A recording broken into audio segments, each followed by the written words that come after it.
Cue motivational music. Hello and welcome to the podcast. My name's Dean and I'm a designer on a quest to further understand the creative industry and learn as much as this noggin will hold. Join me as I share my discoveries and tap into the minds of some of the most well-respected creatives in the world. This is my creative therapy. Today I'm joined by Dave Birss, who in my opinion is an absolute black belt in all things creative.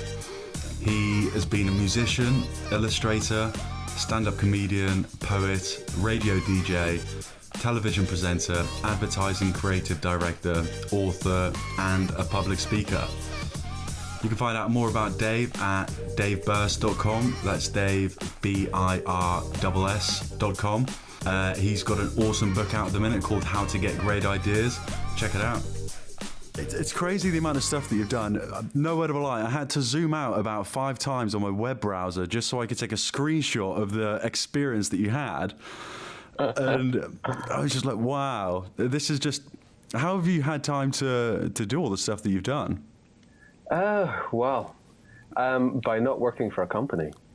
You know, it's cool. Also, I think just being insatiably curious. You see, a lot of people, they confuse being productive with being busy. And these things are very, very different. I think most people in most organizations, they'll tell you they're really busy. They're busy all the time. Yeah. But being busy is very often the opposite of being productive. So I get a heck of a lot done. And part of it is because I've got a sense of mortality, you know, and there's lots of things that I want to do. Totally. Part of it is because I'm just insatiably curious. I'm just so interested in so many different things. But also, I think once you've got a cycle going, once you get into the cycle of making, of actually doing stuff, then the more you do it, the more you want to do it, the better you get at doing it. And I think that's kind of what has happened. So, you know, there's so much that I do, whether it's writing, whether it's making films, whether it's speaking. I've even done animations, illustrations, you know. It's crazy to think that, because you're absolutely right, the whole, I think the best way to just go out there and achieve what it is you want to achieve is just to do it. I can't remember where I read it, but it said something like, inspiration isn't motivation. Motivation is inspiration. So basically, I think what it was trying to say is that when you want to get something done or you want to start a project and you start looking at research into basically just trying to inspire yourself, and then, you know, you might just look at inspiration all night rather than actually get around to do it. But they say that if you actually just go ahead and do it, before you know it, you'll get the ball rolling, and it's like a snowball effect. And it's, before you know it, you're into it. And that's what gives you the motivation. And that motivation inspires you. And that inspiration gives you motivation. Do you know what I mean? It's kind of... It's true. I sort of talk about it in my book, actually. There's... Yeah. I talk about the fact that there's a cycle, and there's a motivation cycle. And a lot of people think that they have to have a reason to do something. And the problem is people will naturally be looking for a reason not to do something. So they'll always be saying, I don't quite know enough. I don't have the skills. People will think I'm stupid. I need to do more research. And it's just a way of putting things off. Oh, absolutely. As you're saying, the way of getting started is to start. And what that does is if you do something that's a sort of small task that you complete, you get a buzz when you complete it. And that buzz gives you an energy that feeds you through the next way around the cycle. And as you finish that slightly bigger task, you get a slightly bigger buzz, which feeds you again. So it's to start small and start doing this cycle, the completion feeds your motivation for the next round of the cycle. So start small and work your way up. Another problem that a lot of people have is they try to start too big. And they try and do a massive big project, and that's why it doesn't work for them. Yeah, but I think that's why a lot of startups fail, isn't it? Just because they bite off more than they can chew, and they think, I can't do this. And there is a lot of what I found in marketing and what I see in startups as well, is they think that the whole job is to have everything sorted out for launch. So I would find this in marketing. So you would have advertising, a campaign, you come up with a campaign, and all the production budget and everything was spent before launch day. So that when launch day happened, everyone was just like, well, no more money, we're done with that, on to the next project. Rather than doing what you should do, which is we're going to spend as little of this as possible in creating something that's a minimum viable product, a test, and we're going to see how people respond to it. And then we're going to build it according to how people respond to it. Now, at that point, you're testing it to see what works, and then you're growing it in an organic way that fits with your audience and that they're going to feel that they're part of as well. Yeah. And that's a far more powerful way of doing it. But instead, ad agencies have got the hangover from the old days when you used to have to spend everything on a TV ad and then just get it out there. And that's seeped through the whole of the marketing industry. And I don't think it's a wise way of doing it. That's a really good way to put it, actually, how it's just sort of, spilt into traditional sort of stuff. How's your so when you think of sort of digital marketing, how do you think that has an effect on brands? Is it something that they should consider first? Or say if the marketing manager said, right, we've got 10 grand, what are we going to spend it on? Do you think the most important option is to maybe consider something for social, or consider something for TV, or advertising in some other way? I think with these things, it completely depends on your product. It completely depends on your audience. It depends on the purchase funnel, the purchase cycle that you have. I think a lot of brands have focused a lot on digital in recent years, and quite understandably, because they think that it's all about efficiency. How much can I get for my money? So they fall for this dream of the fact that you can get advertising inventory really cheap. You can target it really well. But the problem is that no matter how well targeted and how well cheap your media is, a piece of shit is still a piece of shit. That's so true. It just might be a piece of really well targeted cheap shit. Yeah. But it's shit. And it's something that a lot of the industry seems to have forgotten, is that people will respond to stuff that resonates with them, stuff that's good, stuff that's interesting, stuff that feels as if it gives them value. But that is not what you're seeing in digital marketing. It's really certainly not what I'm seeing in digital marketing. And I think that in many ways we need to have a bounce back. And I think there is in some ways. I think some clients are getting this, but we need to have a bounce back from this over focus on technology and these promises of delivery and trackability and all the rest, because it's just, I don't think it's working. And I was actually discussing last night with a guy who's written a book on digital marketing. And we were out for dinner, and we were saying that actually I'm finding, and a lot of people I speak to are finding, that email campaigns are becoming less and less effective. Because I don't think that I open as many email newsletters as I used to have. So if effectiveness is going down, are we about to see direct mail go up again? Because at that point, we can be more experiential with it. We can do stuff that's maybe going to be a bit more hard-hitting, and we'll hang around a bit more. So I don't know. We might see a sort of bounce back to analog. That could be quite interesting. It's interesting because it's only recently, I think it might have been after this whole GDPR thing, where you now have the option. You might have had the option before, but I've only noticed it in the last 6 months. If you get an email from a brand and you don't want any emails from them anymore, you just scroll to the bottom, and in really 0.3 font, it says unsubscribe here in grey text on a slightly different grey background, so you can hardly see. But there's even a bar that I get at the top of my Mac sometimes on the top of emails, and it just said that this is from a mailing list. Spam. Do you want to unsubscribe? Oh, wow, I haven't there's a seen one of bar those that yet. appears at the top of a lot of emails in my Mac mail. Is that because of the GDPR thing, do you think? I think it's just that people are getting really tired of newsletters. I think that's all it might is. be. Maybe it's because they just realise how...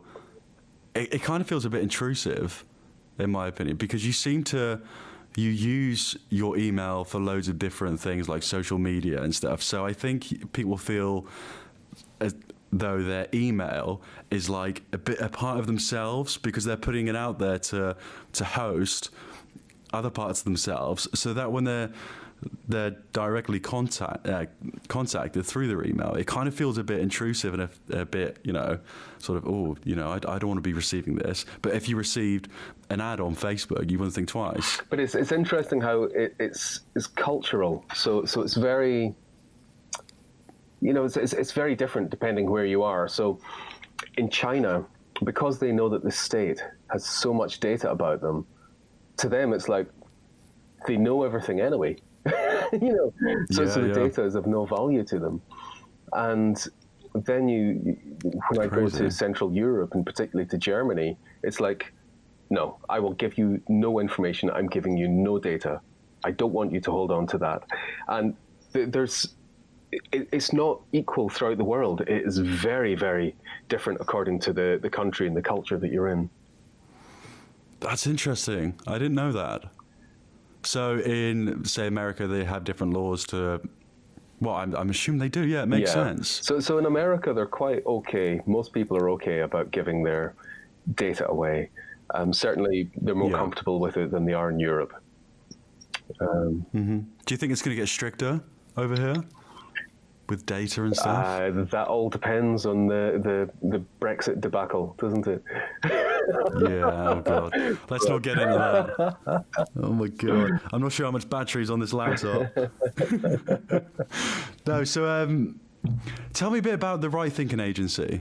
Right thinking is really it's a process that I sort of write about in the book here, and it's a process that I've used to help lots of companies in different industries solve problems, get to better solutions. And it's quite simple. It's just a mnemonic. So the word right stands for research, insight, generate ideas, hone ideas, test ideas. And the whole thing really came about because most companies, when I go in and they're asking me to help them with ideas, they think that what you do is you just hold a brainstorm. And they do that without having done any research or got any decent insight. They just go straight for the generate ideas. So it's no wonder they don't get anything decent out of it. And then at the end of it, they imagine that what they've got from that session is what they then judge. And it's not. Anyone who comes up with ideas knows that you kind of very often get an inkling that there might be something in an idea, but then you have to develop it. So you have to hone the idea to make it as good as it can be, and to make sure that it answers the question or solves the problem that you're wanting. And then you really should be testing it in some way to at least sense check it, or be able to get some kind of feedback that you can then take to the decision maker to say that we did some tests and indicatively this is what the results were. It helps you sell things in at the end. So like user research. Yeah, and a lot of the time you can do these things quite small. It doesn't have to have a huge budget to it. There's things that you can do that are just using Facebook friends or people around the office, your family.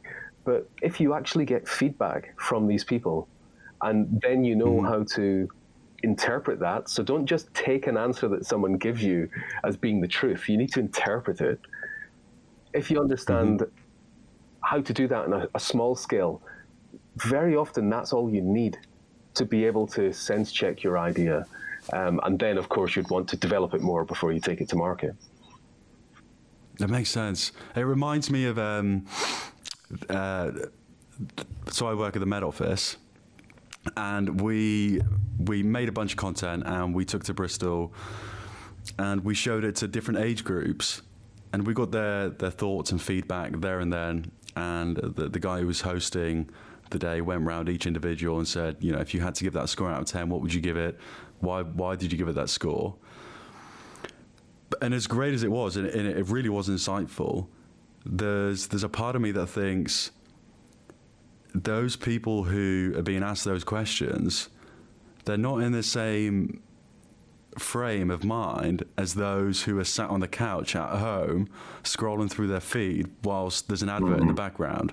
Yeah, now this is a classic thing where we misunderstand our audience. So there's a fantastic quote from David Ogilvy that he says that people don't think what they feel, they don't say what they think, and they don't do what they say. And, you know, we are completely fractured. But there's this compound problem on top of that. When you're doing research, and you know, I can only speak for my old industry of advertising, really, and there'd be research that'd be happening, there'd be a bunch of strangers you've brought into a room, and they've, you know, you give them a glass of Lambrini and some Pringles, and then you show them some ads, and you say, what do you think of this? And do you know the worst thing about asking people's opinion is that they give one. And that has an effect. Yeah, but it's valueless very often, because these people never usually judge advertising in any way. So it's just stuff that washes over them. And suddenly you're asking them to give feedback on something they've got no expertise to give feedback on. But that doesn't mean they won't give feedback. And they will tell you something, they'll tell you very often what they think you want them to hear, or they want you to hear. Whichever way around it is. So they'll very often give you an answer, but the answer can be complete nonsense. And the worst thing is that when the research is done and then the client looks at it and the client doesn't interpret the responses, they just believe them. And we have to understand that we need to be able to interpret responses, to be able to read between the lines, and also to go, why did they give that decision? Oh, it's because they were being asked for an opinion and they needed to say something. So they said, it's a bit blue. So, and that's the kind of nonsense you very often get. So so we have to be careful when we ask people's opinion. We have to make sure that we know how to interpret what they're saying. I know, and sort of take it with a pinch of salt as well, and sort of realize what sort of position they're in. And I, to be honest, I don't really know the best way to get people's feedback on an advert, because, like you say, people, it just goes over their head. When they come across an advert, they're not being critical of, say, the background color, or you know how snappy things were, or what ratio was for that platform. They're just looking at the advert. If it appeals to them, they stick on it. If not, they scroll. And it's tricky. It's a weird one. It's a weird one. But yeah, there was. Do you remember Pepperami? A few years ago, they had an advertising campaign. Pepperami, it's a bit of an animal. Now, I remember the adverts they used to do with the salami stick. He used to run around and So the story goes that when they got the people in to do the user testing on that, to do the research, they deliberately ignored what everyone was saying in the room. Wow. Except they listened, because it's a group of strangers that come together and humans are pack animals, there's always a jostling for the top dog position. Yeah. And it happens very quickly. Just in a matter of minutes, someone comes out as the top dog within the group. So they'd listen to what that person said, because they understood that person was probably a little bit influential within their peer group because they were a mouthy git. And so they'd listen to them, but the most important thing was that they listened to what people were saying when they left the research. And of course they were saying, it's a bit of an animal. That's terrible. They can't say that. I mean, this is meat. You can't say it's a bit of an animal. That's just awful. That's sick. Everyone was talking about it. They knew it was the right thing to do because everyone was talking about it. That is how you measure your success. That's how you get something that is bigger than the media. It's something that spreads and becomes part of the culture. It's almost like guerrilla marketing. Yeah, they absolutely nailed it. That was their way of measuring it. And it went from, I can't remember what the statistics were, but I believe it was something like before the campaign, about 10% of their market had tried Peperami. At the end of the campaign, about 10% of the market hadn't. It's something like that. It's a complete flip. So it is actually one of the most successful campaigns in advertising in recent years. Did you hear about the Redbull advert? So, you know, they were putting the strap line, "It gives you wings," on their ads. Someone actually sued them. That's right. Someone sued them. And I remember seeing an advert that they produced a couple months later, and they had specifically put in the strap line, "This does not give you wings."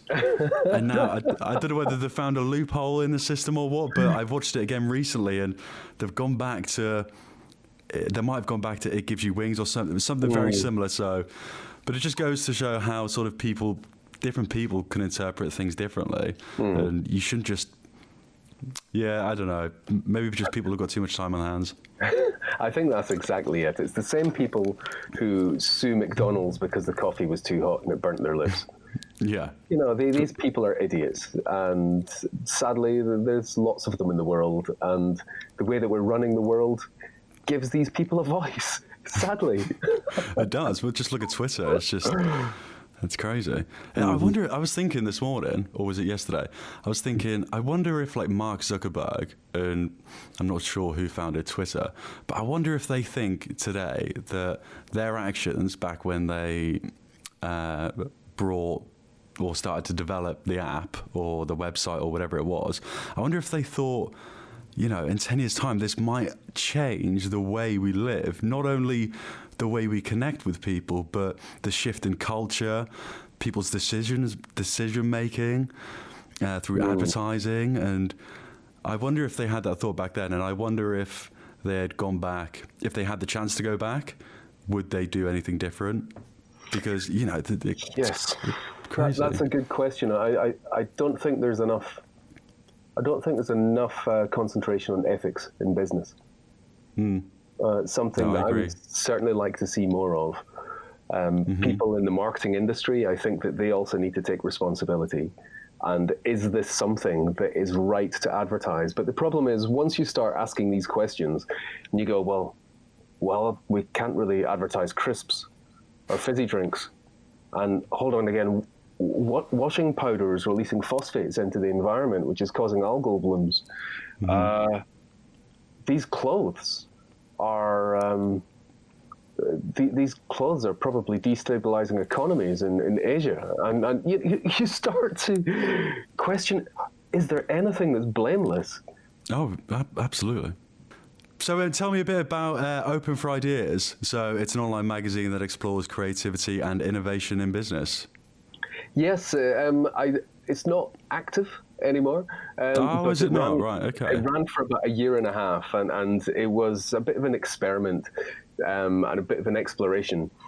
So it's set up, I guess, to try and demystify creativity and innovation, because that's really what my remit is to try and do that. And I got lots of fantastic people to write articles from different points of view. So I got psychologists. I got one of the guys who was actually an insider during the time that Kodak kind of like screwed up and went under. Wow. Yeah. So he was an innovation consultant that saw how it all went wrong. So he wrote a piece, and then, you know, so it was exploring both innovation and creativity from lots of different points of view. And to me, it was a wonderful experiment to get. It's out of my curiosity a lot of the time, really. I was asking people to write things that I was interested in hearing about from them. So we got, I think probably got about 100, 150 articles or something like that in the time that it was active. And these articles, they weren't like, you know, like a lot of the stuff you find on the web. It wasn't like, hey, 7 great things to make you more creative. You won't believe number 3. Stick around to the end. And I don't know why I went Australian for that, but it wasn't any of that clickbait nonsense. It was stuff that had actual depth to it, and that's what we were aiming for. Yeah. So to me, it was great, and actually challenged a lot of my own thinking round about the areas of creativity and innovation, and I learned a lot. So I love the whole idea of psychology behind the creativity, and like the way or the reason people do the things that they do when they see the things that they see. And that could just be from responding to an advert, or it could be feeling an emotion in some sort of way. And we'd like to think that being creative, is all about being free and making these decisions, and it's about exploring. And there's a fantastic Derren Brown show from it's been more than 10 years ago, maybe about 15 years ago, and he got a couple of guys in an ad agency, and he gave them a brief, and at the end of it, as they presented their ideas, he then opened an envelope and showed his ideas, and they were exactly the same. And he said, "Do you want to see how I did this?" And he showed that he had placed things roundabout. He had them in a taxi journey and taken them a certain way, which meant that they were seeing things as they went. And all of that stuff fed into their head and became the ingredients for their ideas. Wow. And what's fascinating about that is that it shows that it's not the process. We like to think that creative people, well, I used to like to think, I hate it now, I used to like to think that creative people were maybe special in some way, that they had their brain worked in a particular way, and that made them special, and it's all about the processing. And the more that I've looked into it, the more I realize that is complete bullshit. That you've got input, process, output, and the thing that defines the output most is the input. And it's really what that Derren Brown experiment showed, is that he was able to give them certain pieces of input, and that totally defined the output, which means that the process is secondary. So almost like manipulating, kind of. Yeah, but this is the whole thing, and it's why I think ideas are in the ether, and quite a few people come up with similar ideas at the same time, because we're all in the media getting similar kind of input. Yeah, that's a really good point, and leads really well into my next question. So the books. So I was doing my research, obviously, and I found out that you said that you accidentally written one of your books. How did that work? Oh yeah. That was the first book that I did. So that was about 8 years ago, I think. And I kind of like to test out new pieces of software when they come along. So Apple had brought out something called iBooks Author, because iBooks was going to be their next big thing, and it was all about interactive books. So I thought, I want to test out this software. So I started to get some things that I'd written in the past. So from sort of previous agencies that I'd been in, I'd written guides for the creative department, how to come up with ideas and stuff. And I just started to bring that in.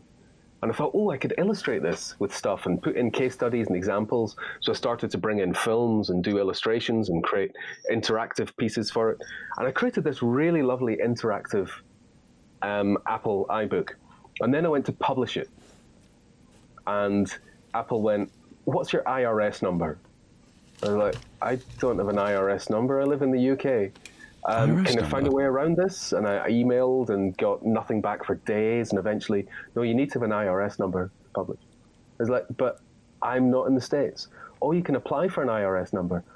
"Oh, and then have to pay money to the American taxman as well as the British taxman?" I don't think so. Yeah. So I decided not to go ahead and do it. And I was left with all this content that I'd brought together and extra bits that I'd written to make it make sense.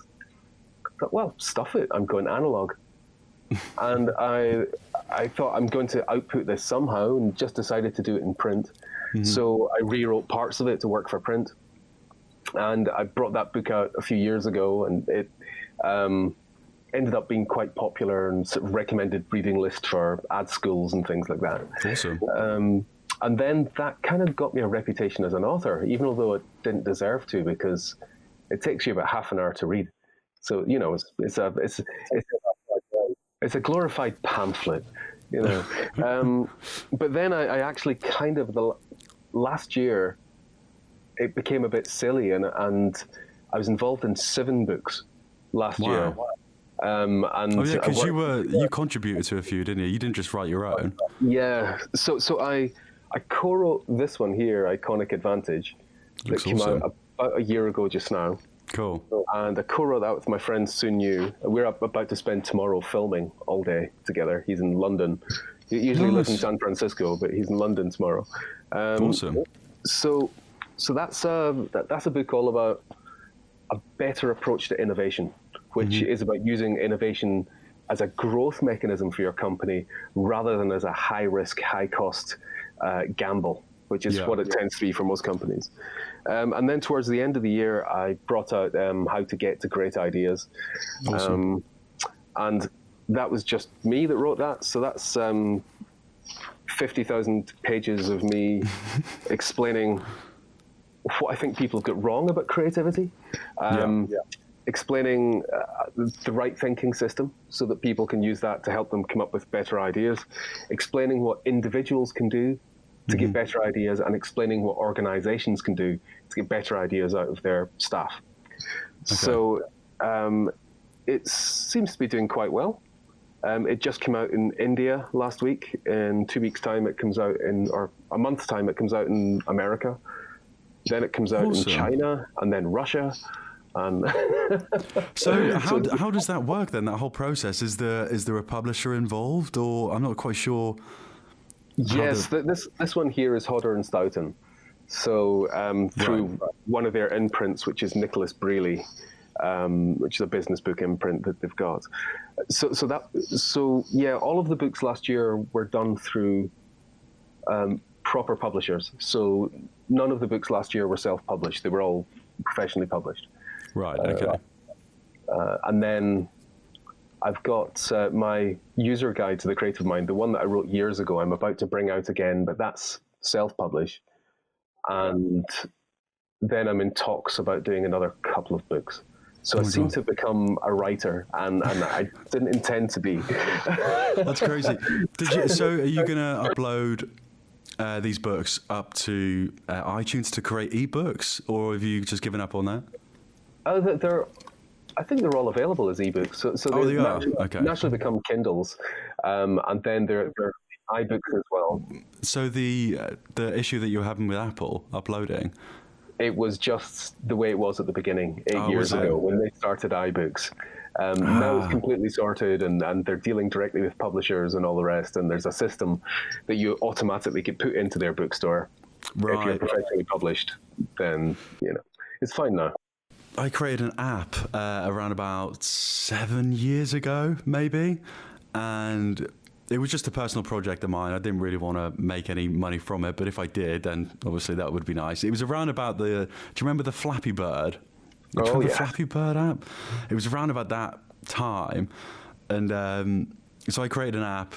I think I might have been at university still, and when I went to upload it, the upload process for Apple is just insane. The amount of documents you've got to read through, the amount of things you've got to sign, it just seems like they're trying to worm their way around like anything, legal as such. Oh yeah. And it's not reassuring at all when you're uploading something. I ended up having to pay £80 a year just to host the app on iTunes, on the App Store. I ended up taking it down because I just thought it's not worth it. But And then I started to think, if I was getting money through advertising, then how would I then claim that money back from Apple, and how would the whole tax thing work? And they didn't make it easy at all. I don't know whether things have changed since. I don't think so, but it still hasn't stopped them getting over 1 million apps in the store. Oh, God. I would have thought the whole market would have been saturated by now, to be honest. Well, I thought it was saturated back then when I was making it, but I thought it would have got to the point, not where it had collapsed, but where it wasn't so popular anymore. So, Dean, when was the last time that you downloaded an app? This morning. That's quite impressive. I downloaded Skype because I wanted to see if I could Skype call instead of use this. Yeah. But apart from it, the last time I downloaded an app apart from that, God, I can't remember. But it feels like an inconvenience if you're being asked to download an app. Oh yeah, yeah. But they're asking for 2 minutes of your time, and that's quite a lot of time for someone. But you I remember guess. at the beginning it was different. It was like, oh, I'm getting something for free. Oh yeah. Massive. I remember one of the first apps to come out on iPhone. It was called iPint, and you downloaded it, and you used to hold a pint, like it used to fill the screen, then you used to pretend to drink it, and it used to vanish. And I was like, oh my god, whoa, this is crazy. This is going to be the future. But yeah. Rest in peace, iPint. It's weird because you're telling me about everything that you've done and stuff, and I think it's awesome that you've been able to make a living from what it is that you do. And it's sort of, when I think about getting into an industry which I love, I sort of think back to when I was in school and when I decided to take art and graphic design and music and all the things that I just wanted to do there and then. I didn't really have an idea of where it was going to take me. I just wanted to do things that were fun and I enjoyed. And when I finished my GCSEs, I thought, oh shit, how am I going to get a career? Like, I've just spent the last God knows how long fucking about. I don't know what I'm going to do. And I spent the next 2 to 3 years maybe just thinking what I'd done had been a waste, and there was no way to progress from my GCSEs and what I had learned during them, and you know the passion that I had for those subjects. I never thought I'd be able to take that and pursue it as a career.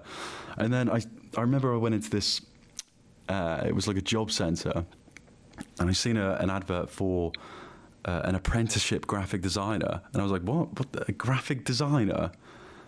Really strange. And then so I'm basically saying from that moment on, I was sort of thinking, you know, maybe there is a path, maybe there is a way to do the things that you want to do.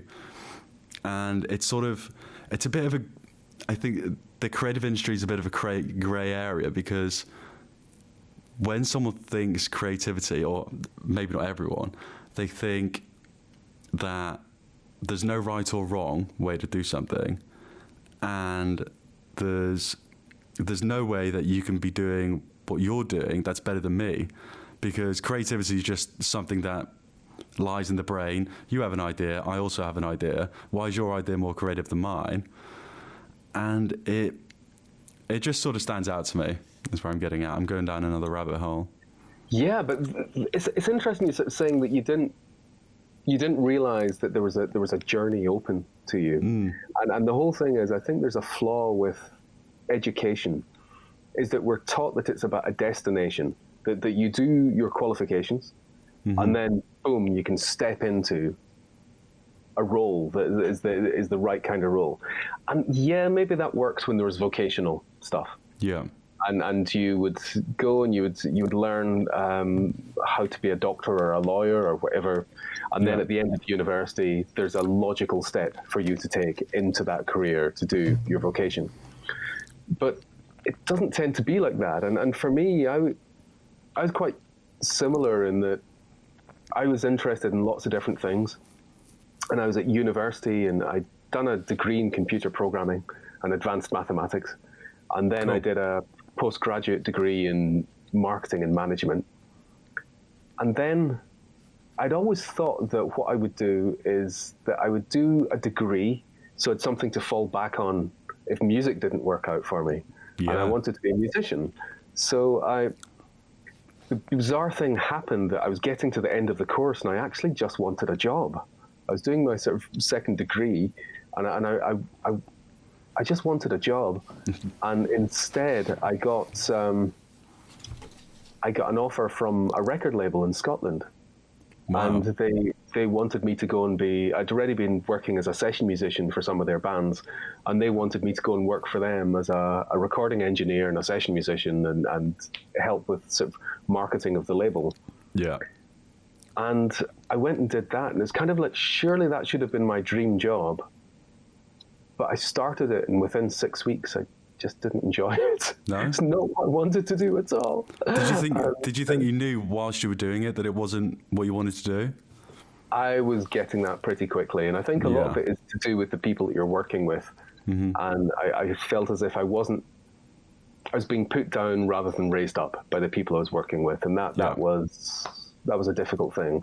So I made a decision to leave music, that kind of full-time music behind. Then I became like an AA Roadwatch broadcaster, sort of doing the travel announcements on the breakfast show. Oh, nice. Okay, cool. Yeah, there's a tailback of 3 miles in the M8, all that kind of thing. And then I was working as a musician for a theatre show, and then while I was doing that, I ended up accidentally becoming a stand-up comedian, and ended up closing the show with half an hour of stand-up every week. And eventually, I was going through this sort of journey of just doing things that interested me, until eventually I fell into advertising. That's weird. You should say that. I mean, it's probably best to talk about employment since we're on the subject. So I've got written down here everything all the creative things that you've done. So musician, illustrator, stand-up comedian, poet, radio DJ, television presenter, advertising creative director, author, and public speaker. Yeah, I mean, you've not got nude model in there, do you? Nude model. Oh, I did see nude model as well. Should have had nude model in there.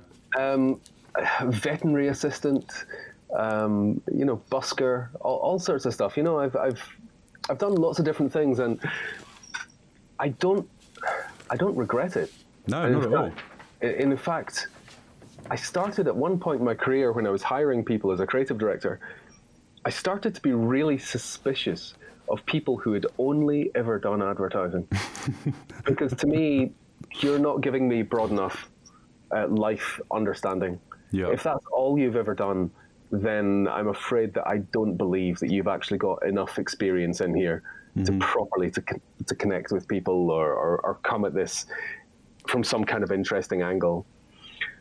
So I was interested in people with more interesting backgrounds. So I would tend to hire people who were doers, people who were graffiti artists, cake decorators. It's people who'd started up their own fashion label, that kind of stuff. Because these people, to me, were more interesting. They actually, they knew how to complete things. They had passions that were broader than just the industry.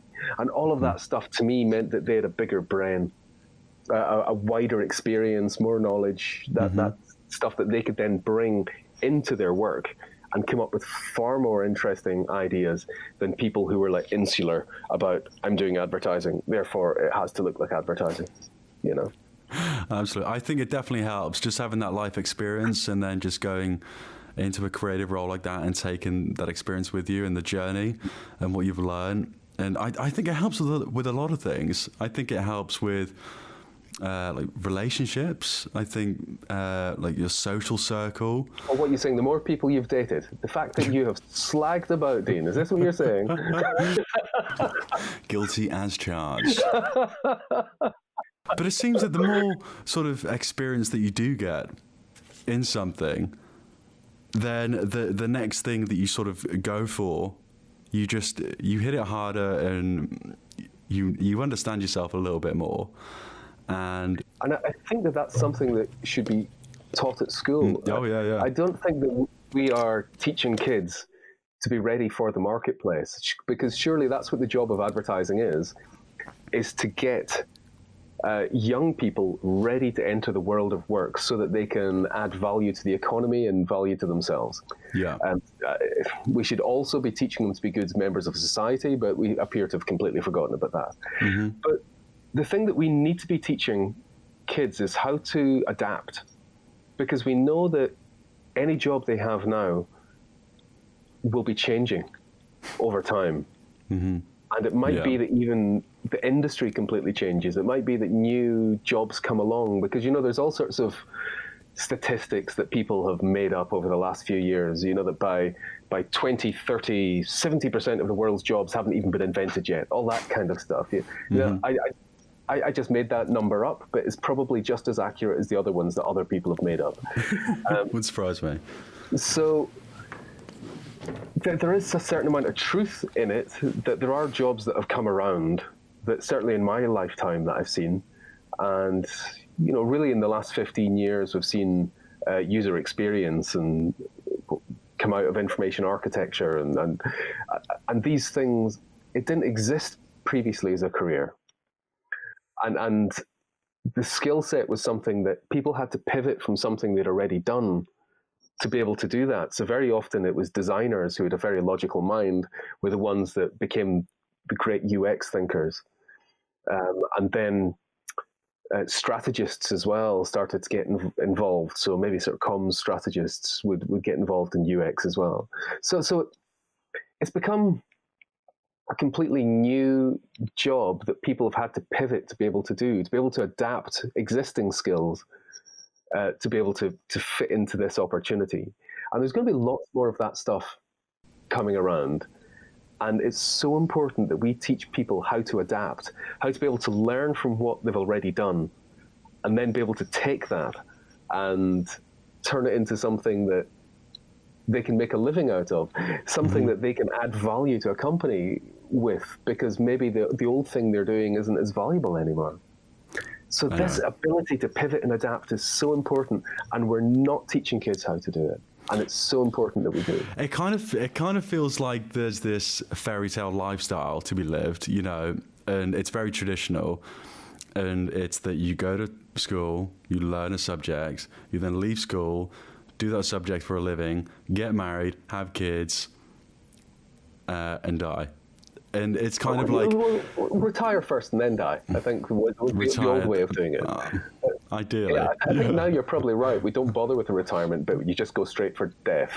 Yeah, you just go straight from kids to death. Yeah, I think so. Yeah, do not pass go. But no, but it's weird to think that 5 years ago, things started to change, or maybe even longer than 5 years ago, in that people started to understand that they've got more life choices and they're able to do the things that they actually want to do, and they don't have to be forced into doing something that they don't want to do. And I think it's the same with like having a passion about a subject that, traditionally your parents or grandparents have never heard of. So say if I haven't got any children, but if I did, and they said they wanted to get into social media, and I didn't know what social media was, I would laugh. And I would say, what, you're getting into social media? Why are you getting into social media? There's nothing there. Do you know what I mean? Whereas now social media is like huge. It's crazy. I don't know where I'm going with this, but yeah. Yeah, you're right. I mean, there is this thing that certainly my father has never really had much of an understanding really of what I've done.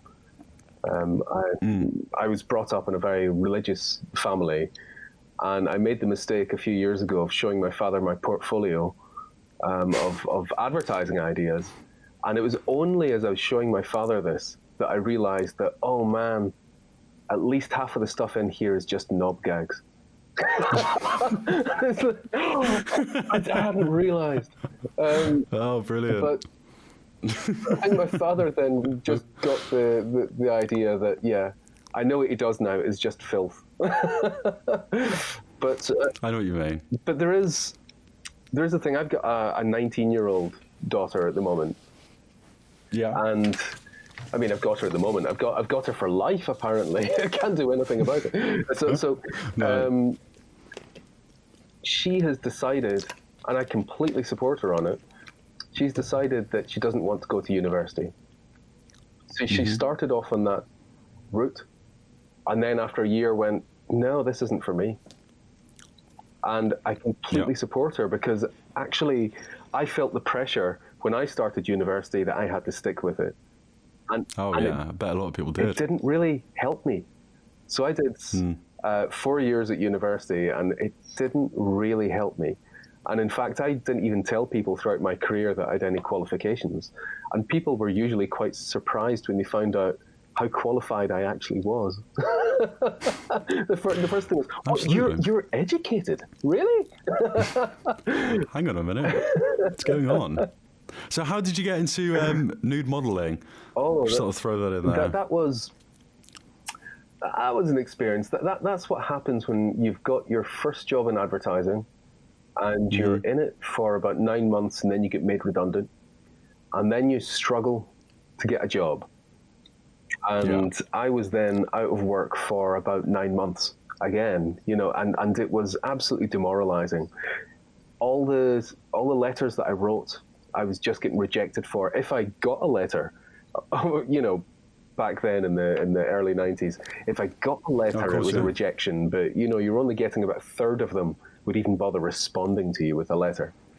So yeah, it's terrible. So it was a terribly demoralizing time, and I just started trying to pick up whatever work I could.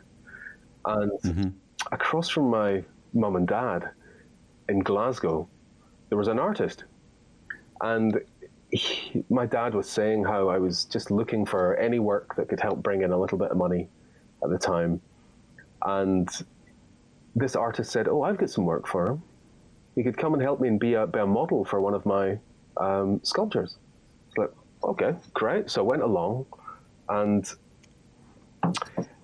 this is in December in a garage in Glasgow. Okay, no, this is cold, all right. Right. First of all, no heating. There was a 1-bar electric fire, taking it from frickin' cold to just frickin' cold. So he hands me this tub of Vaseline that looks as if it's like a normal tub of Vaseline, but really close up. You've never seen a tub of Vaseline that size before.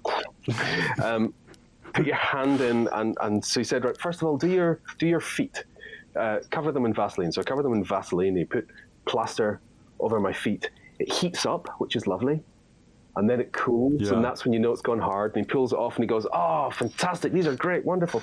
Do your legs now." So Vaseline my legs, and he puts the plaster cast on. It goes hot, goes cold, pulls it off, goes, "Oh, these are great, fantastic." He said, "Right, I'll turn the other way. You just do from there up to your neck."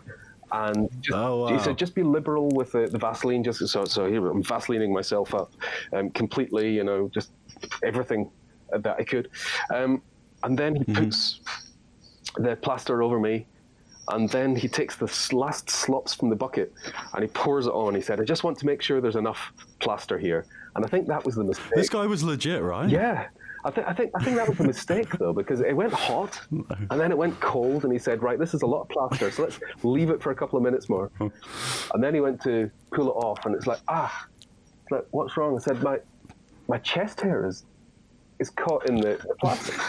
And he's like, no, you're kidding me. You put on lots of Vaseline. It's like, yeah. He went to tug at it, and it's like, no, seriously, my chest hair is caught in it. So he got some long-bladed scissors and sort of put it down the front of the plaster cast, and then sort of ripped the rest off.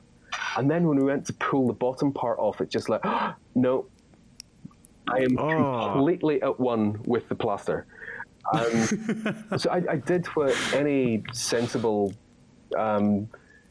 boy in their early 20s would do, and I fainted on his garage floor. And oh my God. And he went and got my father, and my father came in, and there's his son lying naked, face down on a garage. Was this before or after he'd seen your portfolio? Oh, this was before. Yes, I think at that point he should have been worried. And we nearly had to go to hospital to get this removed. We managed to kind of like pry up the plaster at the side and get some scissors and just snip blindly and go, "Yep, I don't think I cut myself there. Yep." Oh. And then we just wrenched it off, and that was ended up being a statue, a naked, lying down, reclining statue of me in a children's museum in Glasgow. Oh. And there was little things that you'd wind at the side, and you wound this bit round, and a little drawer would come out, and it would go, "Spleen," and there'd be a picture of a spleen.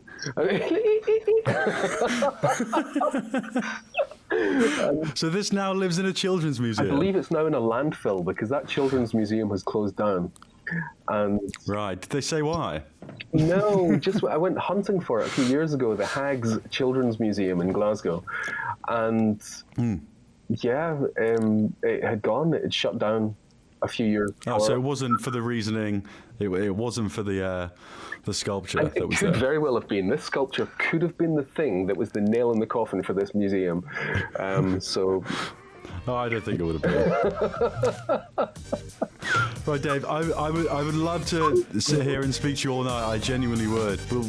We'll have to do it again. Fantastic. That sounds good to me. Thank you so much for your time. Much appreciated. And you. Cheers. Cheers. Thanks, Great to Dave. see you. Thanks.